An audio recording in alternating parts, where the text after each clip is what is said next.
Chapter 11. Wherein Elnora graduates, and Freckles and the angel send gifts. That was Friday night. Elnora came home Saturday morning and began work. Mrs. Comstock asked no questions, and the girl only told her that the audience had been large enough to more than pay for the piece of statuary the class had selected for the hall. Then she inquired about her dresses and was told they would be ready for her. She had been invited to go to the Bird Woman's to prepare for both the sermon and commencement exercises. Since there was so much practicing to do, it had been arranged that she should remain there from the night of the sermon until after she was graduated. If Mrs. Comstock decided to attend, she was to drive in with the Sintons. When Elnora begged her to come, she said she cared nothing about such silliness. It was almost time for Wesley to come to take Elnora to the city, when fresh from her bath, and dressed to her outer garment, she stood with expectant face before her mother and cried, "Now my dress, mother." Mrs. Comstock was pale as she replied, "It's on my bed, help yourself." Elnora opened the door and stepped into her mother's room with never a misgiving. Since the night Margaret and Wesley had brought her clothing, when she first started to school, her mother had selected all of her dresses, with Mrs. Sinton's help made most of them, and Elnora had paid the bills. The white dress of the previous spring was the first made at a dressmaker's. She had worn that as junior usher at commencement, but her mother had selected the material, had it made, and it had fitted perfectly and had been suitable in every way.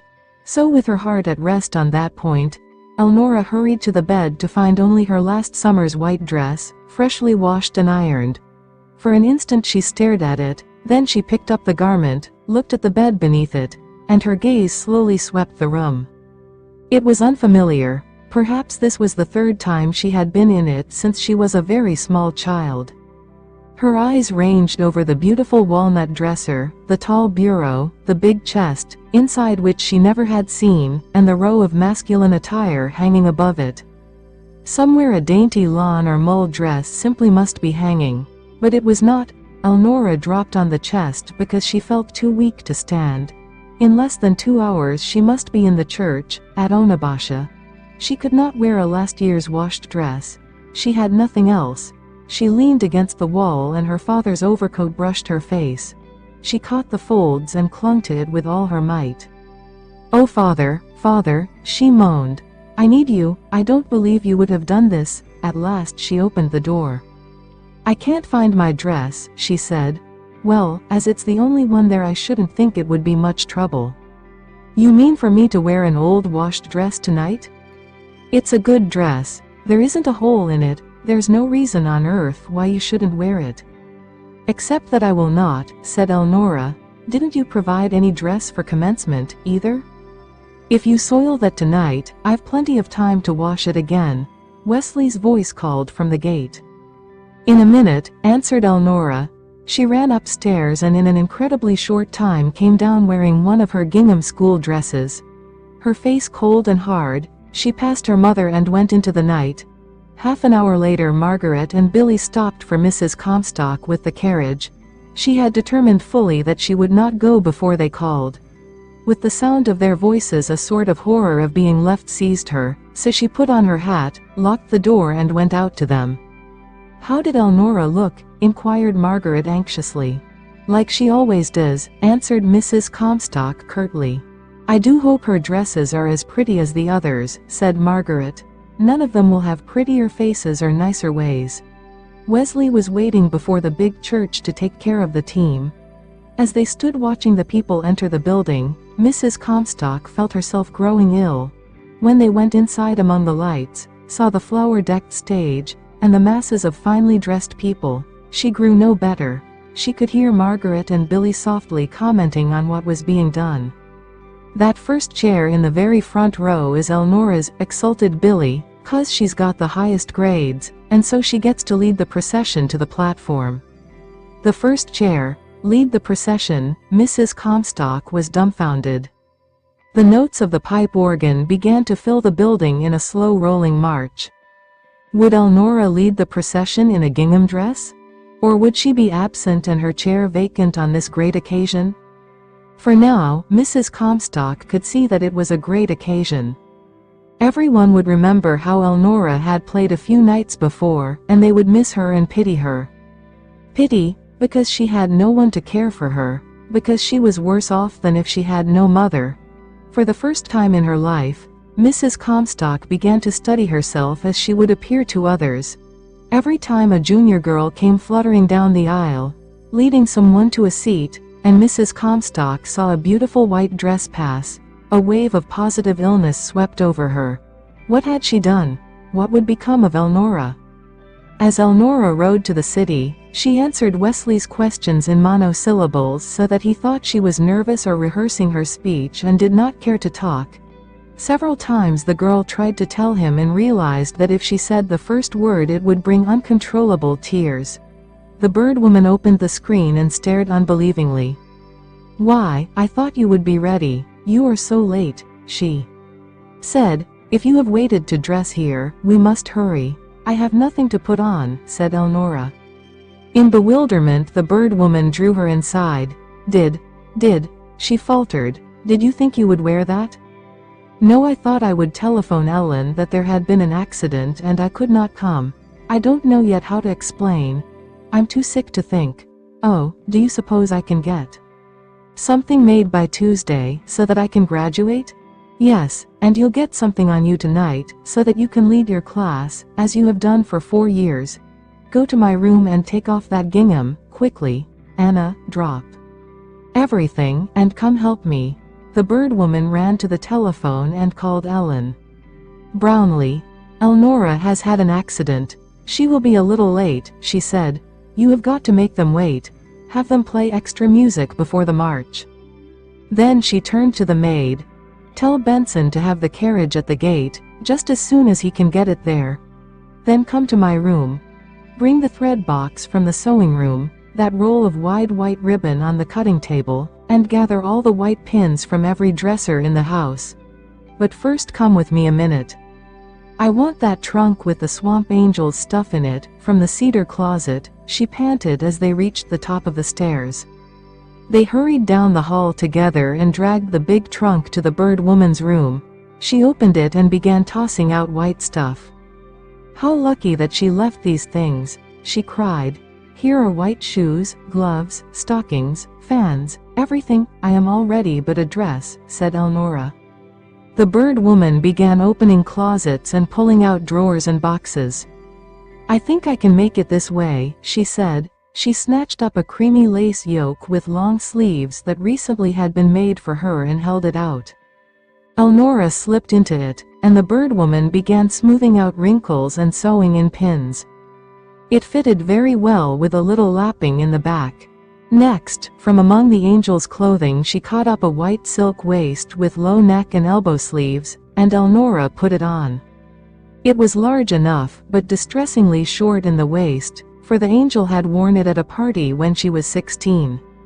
The bird woman loosened the sleeves and pushed them to a puff on the shoulders, catching them in places with pins.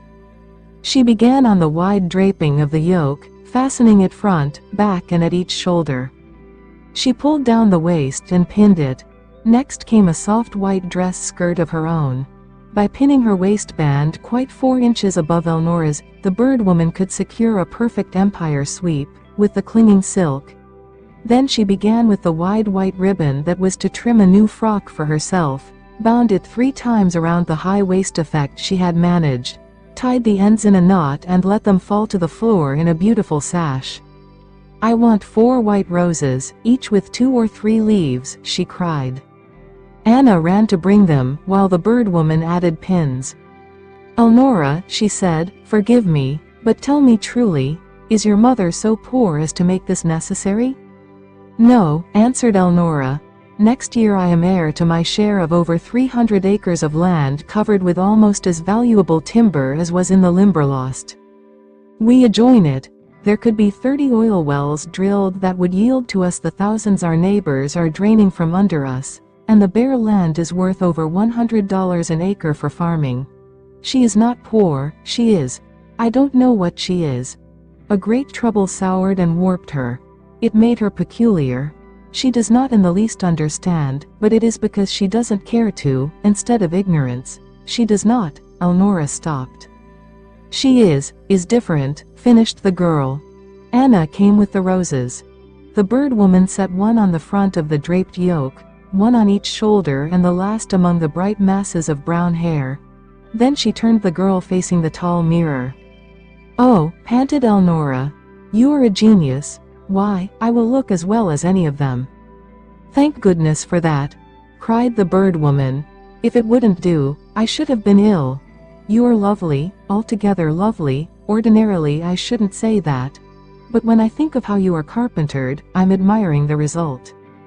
The organ began rolling out the march as they came in sight. Elnora took her place at the head of the procession, while everyone wondered. Secretly they had hoped that she would be dressed well enough, that she would not appear poor and neglected. What this radiant young creature, gowned in the most recent style, her smooth skin flushed with excitement, and a rose-set coronet of red gold on her head, had to do with the girl they knew was difficult to decide. The signal was given and Elnora began the slow march across the vestry and down the aisle. The music welled softly, and Margaret began to sob without knowing why. Mrs. Comstock gripped her hands together and shut her eyes. It seemed an eternity to the suffering woman before Margaret caught her arm and whispered, "Oh, Kate, for any sake. Look at her." Here, the aisle across, Mrs. Comstock opened her eyes and directing them where she was told, gazed intently, and slid down in her seat close to collapse. She was saved by Margaret's tense clasp in her command. "Here, idiot. Stop that." In the blaze of light Elnora climbed the steps to the palm-embowered platform, crossed it and took her place. 60 young men and women, each of them dressed the best possible, followed her. There were manly, fine-looking men in that class which Elnora led. There were girls of beauty and grace, but not one of them was handsomer or clothed in better taste than she. Billy thought the time never would come when Elnora would see him, but at last she met his eye. Then Margaret and Wesley had faint signs of recognition in turn, but there was no softening of the girl's face and no hint of a smile when she saw her mother. Heartsick, Catherine Comstock tried to prove to herself that she was justified in what she had done, but she could not. She tried to blame Elnora for not saying that she was to lead a procession and sit on a platform in the sight of hundreds of people. But that was impossible, for she realized that she would have scoffed and not understood if she had been told. Her heart pained until she suffered with every breath. When at last the exercises were over she climbed into the carriage and rode home without a word. She did not hear what Margaret and Billy were saying. She scarcely heard Wesley, who drove behind, when he told her that Elnora would not be home until Wednesday. Early the next morning Mrs. Comstock was on her way to Onabasha. She was waiting when the Brownlee store opened. She examined ready-made white dresses, but they had only one of the right size, and it was marked $40. Mrs. Comstock did not hesitate over the price, but whether the dress would be suitable, she would have to ask Elnora. She inquired her way to the home of the bird woman and knocked. "Is Elnora Comstock here?" she asked the maid. "Yes, but she is still in bed. I was told to let her sleep as long as she would." "Maybe I could sit here and wait," said Mrs. Comstock. "I want to see about getting her a dress for tomorrow. I am her mother." "Then you don't need wait or worry," said the girl cheerfully. "There are 2 women up in the sewing room at work on a dress for her right now. It will be done in time, and it will be a beauty." Mrs. Comstock turned and trudged back to the Limberlost. The bitterness in her soul became a physical actuality, which water would not wash from her lips. She was too late, she was not needed. Another woman was mothering her girl. Another woman would prepare a beautiful dress such as Elnora had worn the previous night. The girl's love and gratitude would go to her. Mrs. Comstock tried the old process of blaming someone else, but she felt no better. She nursed her grief as closely as ever in the long days of the girl's absence. She brooded over Elnora's possession of the forbidden violin and her ability to play it until the performance could not have been told from her father's. She tried every refuge her mind could conjure, to quiet her heart and remove the fear that the girl never would come home again, but it persisted. Mrs. Comstock could neither eat nor sleep. She wandered around the cabin and garden. She kept far from the pool where Robert Comstock had sunk from sight, for she felt that it would entomb her also if Elnora did not come home Wednesday morning. The mother told herself that she would wait, but the waiting was as bitter as anything she ever had known. When Elnora awoke Monday, another dress was in the hands of a seamstress and was soon fitted. It had belonged to the Angel, and was a soft white thing that with a little alteration would serve admirably for commencement and the ball. All that day Elnora worked, helping prepare the auditorium for the exercises, rehearsing the march and the speech she was to make in behalf of the class. The following day was even busier. But her mind was at rest, for the dress was a soft, delicate lace easy to change, and the marks of alteration impossible to detect. The bird woman had telephoned to Grand Rapids, explained the situation and asked the Angel if she might use it. The reply had been to give the girl the contents of the chest. When the bird woman told Elnora, tears filled her eyes. "I will write at once and thank her," she said. "With all her beautiful gowns she does not need them, and I do. They will serve for me often, and be much finer than anything I could afford. It is lovely of her to give me the dress and of you to have. It altered for me, as I never could." The bird woman laughed. "I feel religious today," she said. "You know the first and greatest rock of my salvation is, do unto others. I'm only doing to you what there was no one to do for me when I was a girl very like you. Anna tells me your mother was here early this morning and that she came to see about getting you a dress." "She is too late," said Elnora coldly. "She had over a month to prepare my dresses, and I was to pay for them, so there is no excuse." "Nevertheless, she is your mother," said the bird woman, softly. "I think almost any kind of a mother must be better than none at all, and you say she has had great trouble." "She loved my father and he died," said Elnora. "The same thing, in quite as tragic a manner, has happened to thousands of other women, and they have gone on with calm faces and found happiness in life by loving others. There was something else I am afraid I never shall forget. This I know I shall not, but talking does not help. I must deliver my presents and photographs to the crowd. I have a picture and I made a present for you, too, if you would care for them. I shall love anything you give me," said the bird woman. "I know you well enough to know that whatever you do will be beautiful." Elnora was pleased over that, and as she tried on her dress for the last fitting she was really happy. She was lovely in the dainty gown. It would serve finely for the ball and many other like occasions, and it was her very own.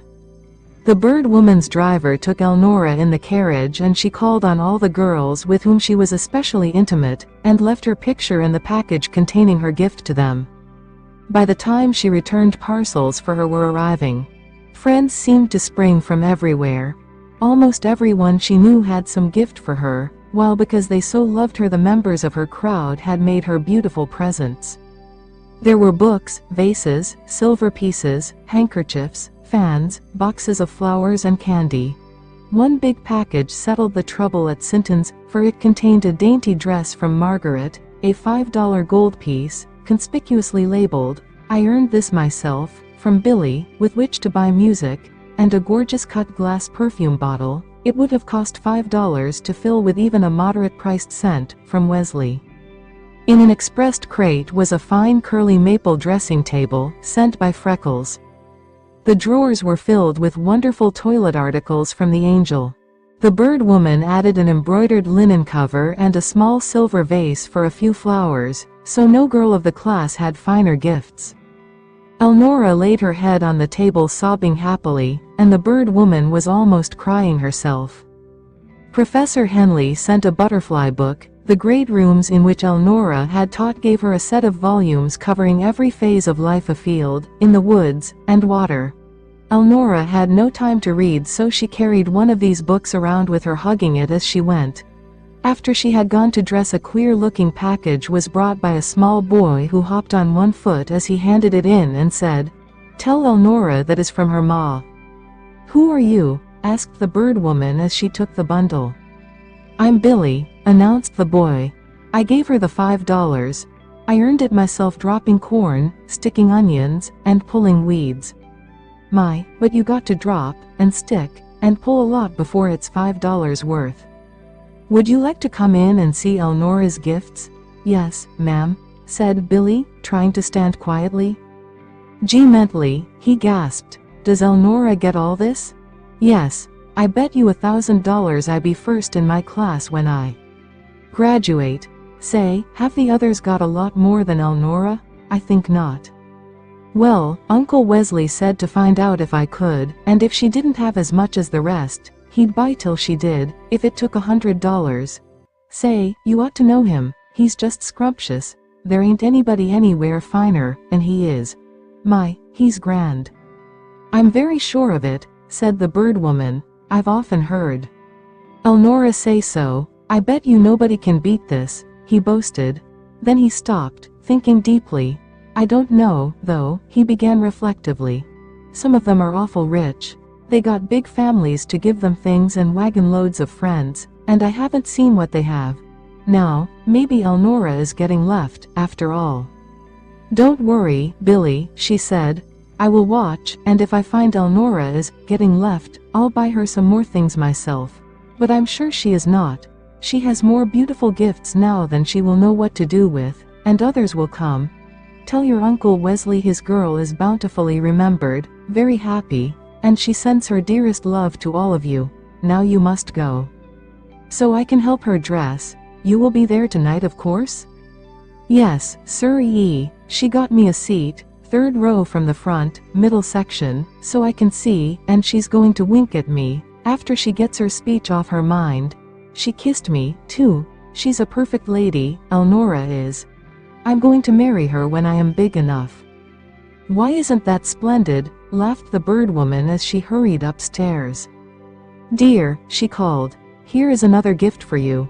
Elnora was half disrobed as she took the package and, sitting on a couch, opened it.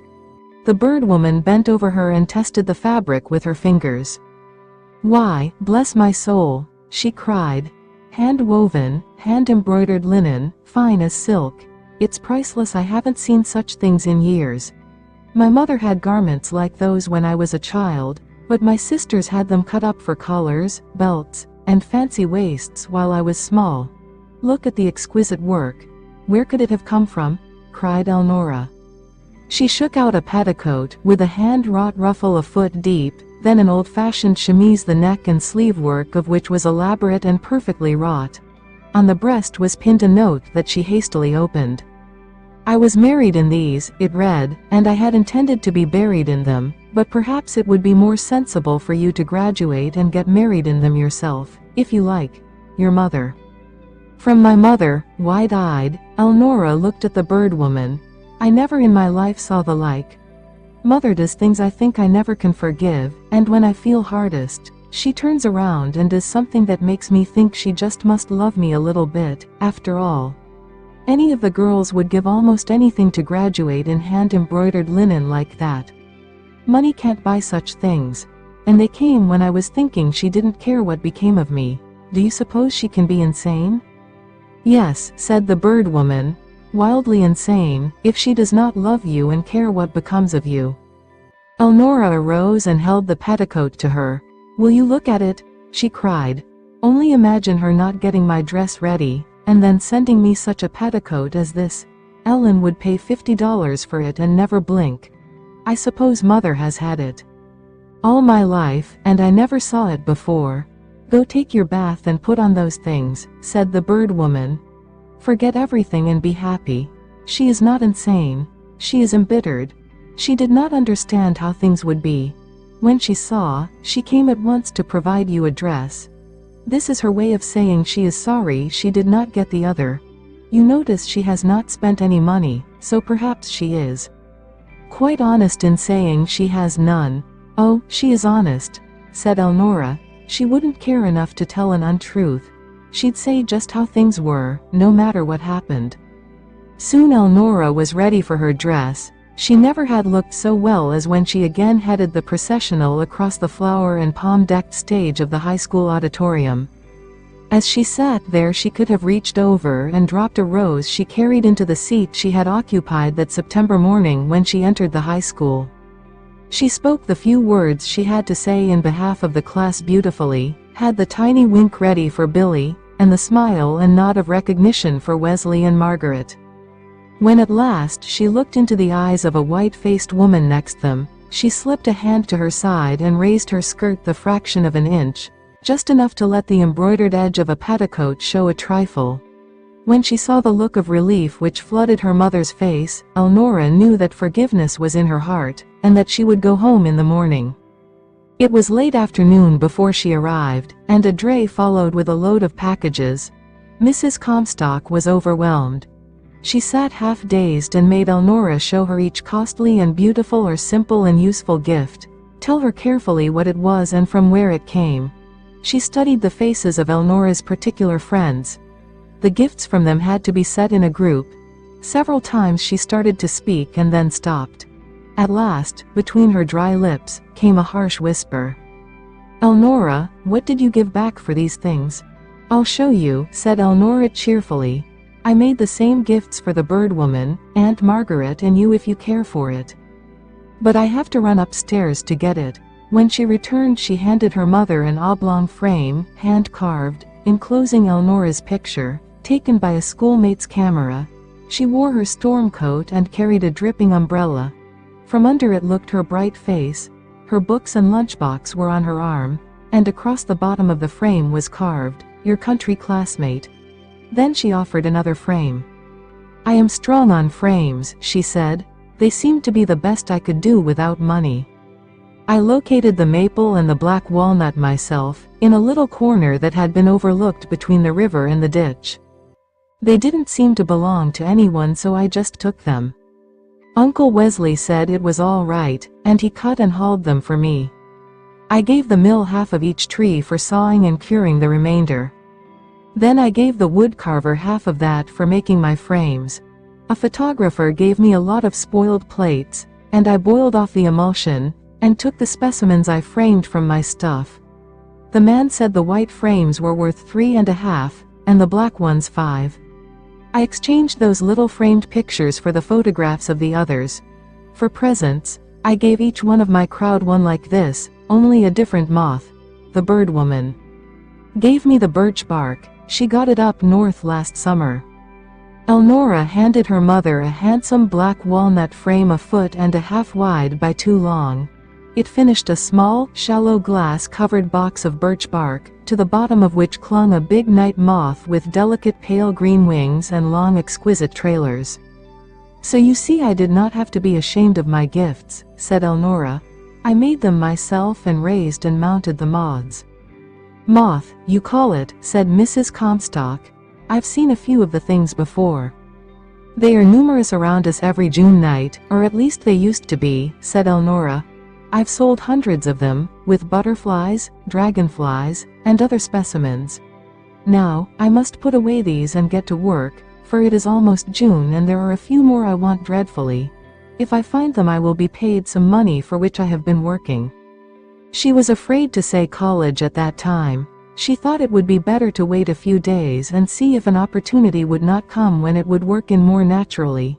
Besides, unless she could secure the Yellow Emperor she needed to complete her collection, she could not talk college until she was of age, for she would have no money.